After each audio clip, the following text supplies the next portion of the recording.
ഇന്ന് proposing day ആണ്. ഇങ്ങോട്ട് ഇങ്ങോട്ട് ഓക്കെ. ഇന്ന് പ്രപ്പോസിംഗ് ഡേ ആണ്. ഓക്കെ, അപ്പോ ഇത് നിങ്ങളെ വൈഫ് വൈഫ് ഇങ്ങോട്ട് വാ. ഓക്കെ, സോ നമ്മ ഇന്ന് പുള്ളിക്കാരൻ വൈഫിനെ പ്രപ്പോസ് ചെയ്യാൻ പോകുന്നു അല്ലേ? പേരെന്താ? എന്റെ പേര് ആന്റണി. ആന്റണി.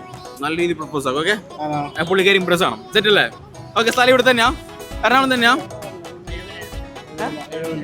എറണാകുളം അല്ലേ? ആലപ്പുഴ ഫാൻസ് ആണ്. സോ സംഭവം സിമ്പിൾ ആണ്. ചെയ് ഇങ്ങോട്ടേക്ക് വീട്ടിൽ കാണട്ടെ. അങ്ങോട്ട് നോക്ക്. പറ എന്തെന്ന് പറയാനാ? പ്രപ്പോസ് ചെയ്ത് ലവ് മാരേജാ അറേഞ്ച് മാരേജാ? അറേഞ്ച്. അപ്പൊ ലവ് മാരേജിന് ആഗ്രഹം ഉണ്ടാവില്ല. പറയണത് പണ്ട് പല ചിലപ്പോ കോഴിക്കലുണ്ടായിട്ടേ ചെറുതായി പുറത്തിറക്കിയാ മതി. സിമ്പിള്. എന്താ വീഡിയോ വരും. അല്ല, സ്വന്തോളല്ലേ കയ്യാ? അപ്പൊ സാറിനെ പൊടുത്തരാ. ഓക്കെ, പുള്ളിക്കാരൻ നാണാണ് ഗൈസ്, നാണം.